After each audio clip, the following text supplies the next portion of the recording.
Добрый день, Даниил. Рады приветствовать вас в студии Башкирского государственного педагогического университета имени Акмуллы. И вы сегодня наш герой дня. И это не случайно, потому что вы стали одним из лауреатов Всероссийского форума конкурса «Учитель будущего поколения России». Даниил, расскажите нам о вашем пути к победе. В первую очередь хочу тоже поздороваться. Здравствуйте. Мой путь был тернист, так сказать, потому что сейчас я работаю в школе, и вот этот весь конкурсный опыт, он не сравним с опытом в школе. Потому что конкурс — это в первую очередь показатель твоих лучших каких-то качеств, всех тех качеств, которые ты успел наработать в университете и в педагогической практике. Еще раз повторюсь, он был тернист и нелегок, потому что в некоторых моментах приходилось все-таки переступать через себя, выходить из той самой зоны комфорта, о которой сейчас очень много говорят. И, какая-то внутренняя сила, какая-то внешняя поддержка привела вот к такому результату на данном конкурсе. Позади этот огромный, масштабный, всероссийский форум-конкурс «Учитель будущего поколения России». Как долго к нему готовились, сколько было эмоций и впечатлений во время его проведения.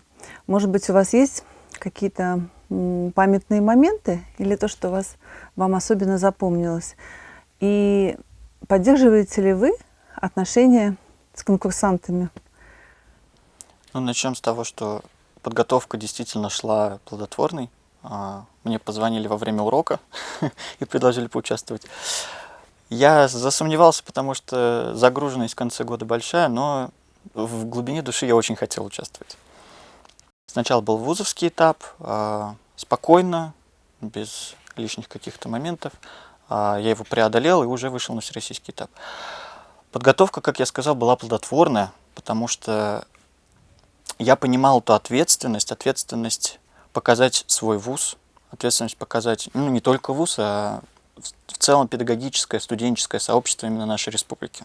Это большая ответственность. Это большая ответственность, и я это понимал, и действительно я старался показать тот максимум, который в нас вложили в университете. Я звонил часто учителям в школу, я звонил часто преподавателям в университет. Как лучше здесь, как лучше так. То есть поддержка как методическая, так и моральная была со всех сторон. Безусловно, родители меня тоже поддерживали. А что касается самого форума конкурса, то это очень яркий конкурс, действительно яркий. Собрались просто лучшие из лучших со всех регионов. Мы когда встретились и познакомились, буквально не прошел и час, как мы начали общаться.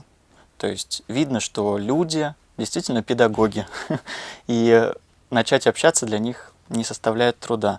Мы действительно продолжаем еще общаться, и этот обмен опытом из разных регионов позволил выстроить какую-то концепцию дальнейшего своего видения именно этой профессии. То есть в каждом регионе учат по-разному, и это не стоит исключать. И каждый внес свою какую-то лепту. Из интересных моментов, что мы все вместе ездили на Таратау, на Шиханы. Это была очень веселая, очень познавательная поездка, поскольку огромная команда из 30 конкурсантов отправляется на покорение этой вершины. И вершины я имею в виду не только горы, но и вершину конкурса. Символично стало, да? Очень символично стало. И как мы там начали уже разговаривать и общаться, это было... Оно того стоило, так сказать.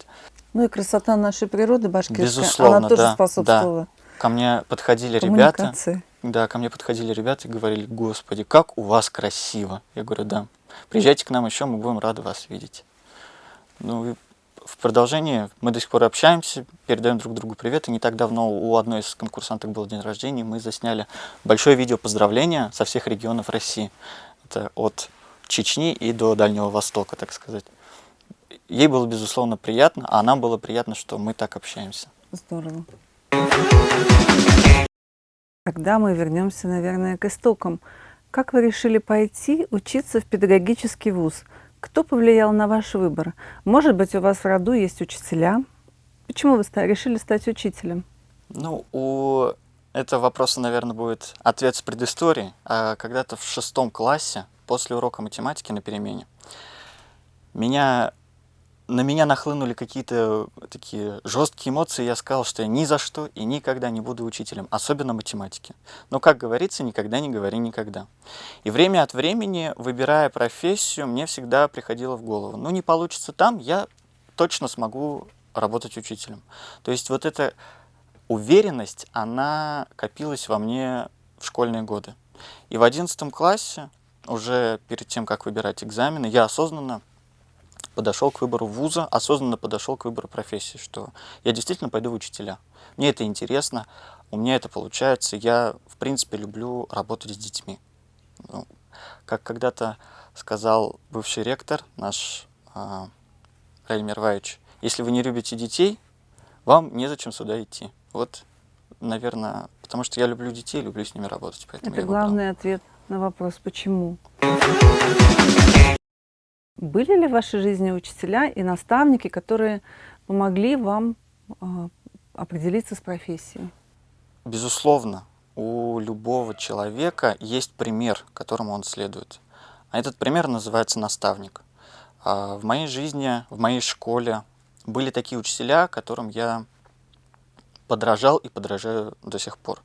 Это учительница по русскому языку Тамара Мухамедьяновна, это учителя математики, которые показали мне вот эту стойкость именно математики и стойкость учителя. А учительница русского языка и литературы показала, что учитель может быть разным. И добрым, и строгим, и давать любовь, и принимать любовь. И вот это все сложилось как-то воедино, и получилась какая-то такая картинка, к которой я стремлюсь. Это что касательно ваших наставников в школе. А в университете кого вы можете назвать Безусловно, и в университете наставников? есть такие люди. А вот сейчас уже на пороге выпуска из университета смело могу сказать, что Екатерина Владимировна Коронас, которая у нас преподавала методику и различные педагогические дисциплины, она показывала легкость, вот безусловную легкость в этой профессии. Профессия действительно сложная, но свои нюансы и свои легкие моменты, они есть. И вот эти маленькие моменты, из которых выстраивается любая работа, она показывала нам. А что для вас значит быть учителем? Какими человеческими качествами, ну вы немного об этом сказали уже, человеческими качествами и профессиональными компетенциями должен обладать учитель будущего поколения России? Ну, учитель будущего поколения России – это, в первую очередь, уже, повторюсь, наставник для уже детей. То есть каждый ребенок по отдельности и в целом детский коллектив – это организм, который все чувствует. И когда вы как наставник показываете на своем личном примере ту любовь к своему делу, которую вы несете, они это видят, чувствуют и понимают важность этого дела, важность обучения, важность учебы в целом. Неважно, какой это предмет, важно, что учитель даже на самом элементарном примере физкультуры может так замотивировать детей, что некоторые из них становятся спортсменами, некоторые из них становятся учеными, некоторые из них становятся актерами. Все начинается с примера, я считаю. Данил, вы студент выпускного курса направления подготовки педагогическое образование, профиль математика и физика. Вы уже год работаете в школе. Скоро вы получите диплом. Планируете ли вы работать в школе по выбранной специальности? Пойдете преподавать в школу? Ну, как вот год уже за плечами есть. До этого какие-то такие мелкие курсы, что-то этот. По этой лесенке я потихонечку иду. Я продолжаю и планирую продолжать и совершенствовать свои профессиональные навыки. Мне это просто нравится. И как многие говорят, я пока не вижу себя в каком-то другом деле. Мне это нравится, и я люблю этим заниматься. То есть работать в Да, школу да, вы да, пойдете? работать в школе. Конечно, педагогический опыт у вас еще не такой большой, Конечно, да. но, наверное, вы уже имеете какие-то секреты профессионального мастерства. Как увлечь ребенка своим предметом? Ну, вообще я люблю на математике показывать, как ее применять в жизни.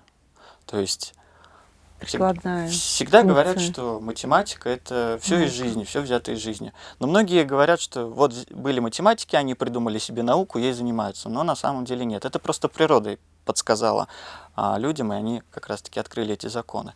И вот эти вот жизненные примеры, даже маленький короткий пример, все знают, что такое число π, и в числе π можно найти свою дату рождения. И в 5 классе, когда дети узнают об этом с горящими глазами, они начинают сами уже изучать, как, почему. Но на самом деле эта загадка до сих пор не разрешена. И я всегда в конце говорю, ну вот, вы эту загадку и разрешите. Запал уже есть, мотивация уже есть, детям уже интересно. Ну а дальше просто подкреплять эту мотивацию и все. Вы такой уже серьезный преподаватель, такой серьезный студент, и мне известно, что вы являетесь советником по воспитательной работе директора школы. Да, Можно действительно. рассказать об этом вашем опыте работы? Ну, это все получилось очень спонтанно. В прошлом году объявили конкурс на должность советника директора по воспитательной работе. И у меня появилось желание, почему бы и нет? Почему бы не попробовать себя и в воспитательной работе? Мы собрали документы, подали портфолио. И в конце лета, получается, прошлого года, мы уже узнали результаты прохождения конкурсного этапа. Затем проходила учеба. Мы онлайн учились на эту специальность, и уже с 1 сентября, неважно какого возраста, но все советники были зелеными и не понимали, что делать. Но очень много лекций, очень много семинаров проводилось для нас, как для советников. И в итоге уже сформировалась картина, чем же мы все-таки занимаемся. Прямо в должности советник директора по воспитанию и взаимодействию с детскими общественными объединениями говорится, что мы объединяем эти самые объединения. Новое направление российского движения детей и молодежи подразумевает как раз-таки, что мы работаем со всеми направлениями и вовлекаем обучающихся школы в эти направления. Юнармия, Орлята Россия, Волонтеры Победы, ну и многие другие. И очень, так сказать, гордо за то, что в этом направлении есть пионеры Башкортостана. То есть прям созданная на базе различных школ нашей республики эти организации, и именно у нас берутся эти истоки, и очень, так сказать, гордишься этим моментом, что это происходит у нас прямо Именно в сейчас. нашей республике Именно в нашей зародился это республике, да, движение. да. Получается так. Обучали вас как по линии Министерства просвещения Российской Федерации, Да.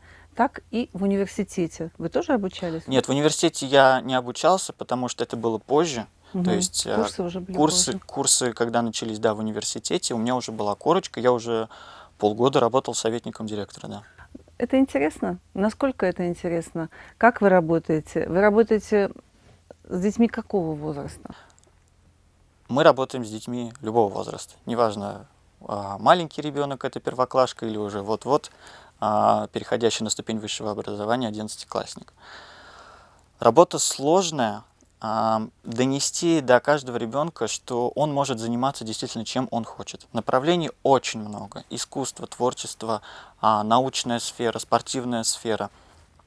И донести до каждого ребенка, что он может себя показать в каком-то направлении. Потому что в каждой школе, допустим, даже взять Орджоникидзевский район города Уфы, в каждой школе базируются свои какие-то направления.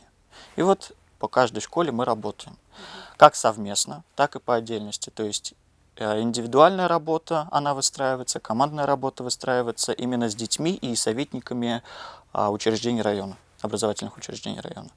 Ну вот в целом воспитательная политика на этом у нас и строится, и выстраивается, и будет, я надеюсь, еще повышаться выстраивание. Ну вот прошел год, как вы работали советником. Может быть, какие-то у вас есть примеры из жизни? Или как-то вы можете подвести итоги этому году? Именно в этом направлении вашей деятельности. Ну, мне кажется, этот год был стартовый, не только для меня, но и для многих советников. И некоторые моменты мы поняли, что это у нас работает хорошо, а что-то действительно проседает, так сказать. Та же самая волонтерская деятельность. вот именно в нашем образовательном учреждении она на очень хорошем уровне. А если, допустим, брать тех же самых пионеров Башкортостана, то именно в нашем учреждении я хочу выстроить эту линию намного выше, чем она есть в данный момент. В вашей школе, да? Да, да, А да. какая школа? Инженерный лицей 83 при Нефтяном. О, это серьезное, очень серьезное Вот, учебное заведение. и каждое учебное заведение, оно же все равно со своей политикой, со своей Да. специализацией. И каждый видит этот мир детства и этот мир воспитания в своем учреждении по-своему. И вот этот год показал, к чему нам нужно стремиться непосредственно. Ну, я вас поздравляю, это очень серьезное учебное заведение. Спасибо. И то, что вас взяли, это прежде всего бренд Башкирского государственного педагогического Да, университета имени Акмуллы. Математика и физика – это точные науки, но они требуют сосредоточенности, ясности ума. Есть ли в вашей жизни какая-то лирика? И чем вы занимаетесь в свободное от учебы и работы время? Ну, по поводу лирики, если начинать, заглянем опять назад, я говорил об учительнице русского языка и литературы. Безусловно, она привила ту самую любовь к литературе, к поэзии. Я очень много в свое время занимался биографиями Есенина, биографии Маяковского, как они были связаны друг с другом. Волей-неволей сам начинал писать стихи, Вам продолжаю интересна писать была стихи. эта линия, да? Да, да, и сам продолжаю вот писать стихи до сих пор. Вот уже с 2015 года. А чем же я занимаюсь в свободное от работы время? Ну, читаю. Я люблю читать. И, наверное, искать ответ на вопрос, как же все-таки еще показать детям, где же эта математика. Но в связи с тем, что я пока являюсь еще студентом и работаю советником, и работаю учителем математики, этого времени не так много, как хотелось бы. Но все-таки эти свободные минутки, когда выкраиваются, я стараюсь заниматься самообразованием и личным развитием. Если возможно, можете что-то из своих стихов прочитать? Вот есть такая у меня маленькая особенность. Наизусть я не помню, но я могу прочитать. Если верить старой правде, что в народе притаилось, и в замученном добре в недры пепла закатилось, если верить, что для счастья нужно мыслить лишь добром, то от пепла в этой были с горсть своем и заберем. Ну а если, ну а вдруг, что нам скажут, что не так, то и пепла этой были вам не знать, увы, никак. Мыслить славно, жить любовью, восхваляться пеплом жизни, феникс точно, непременно в этом пепле возродится. Вот время от времени бывают такие моменты. Браво, Спасибо. браво, Данил, супер, мне очень понравилось. Спасибо. Заглянем в будущее. Вы же учитель будущего поколения России. Безусловно. О чем мечтает Данил Бобров, выпускник БГПУ имени Акмуллы, и каким вы видите себя через 10 лет, через 20 лет? Ну, через 10 лет я вижу себя уже действительно профессионалом своего дела, что за эти 10 лет я все-таки накоплю эти умения, навыки, которые действительно нужны детям, и через 10 лет уже посмотреть в глаза этим выпускникам, которые вот-вот через год, через два будут выпускаться, с которыми я работаю. И увидеть, что же все-таки через 10 лет вложилось вот именно сейчас. Ну, через 20 лет это достаточно такой серьезный срок. Но в силу, наверное, каких-то еще амбиций, каким-нибудь наставником такого же молодого поколения. Несмотря на то, что мне будет буквально только 40 лет, но все-таки показать, что уже есть вот этому молодому поколению, кто пойдет в учителя. Ну и, наверное, какие-то свои наработки показать. Безусловно, они идут, и от них никуда не деться. Мысли и потоки мыслей, они всегда приходят именно в том русле, когда ты в этом русле работаешь. В математике что-то преуспеть. Не именно в математике, как в науке, а в математике, как в преподаваемой дисциплине. И посмотреть, что из этого получится через 10 и через 20 лет. Спасибо. Очень интересно было с вами побеседовать искренне. И я надеюсь, что у вас все сбудется, все получится. Спасибо большое. И я уверена, что в вашей жизни еще будет много побед, много вершин. И я желаю вам здоровья и много энергии. Спасибо на вашем большое. профессиональном пути. В свою очередь хочу вас поблагодарить за интересную беседу, мне очень понравилось.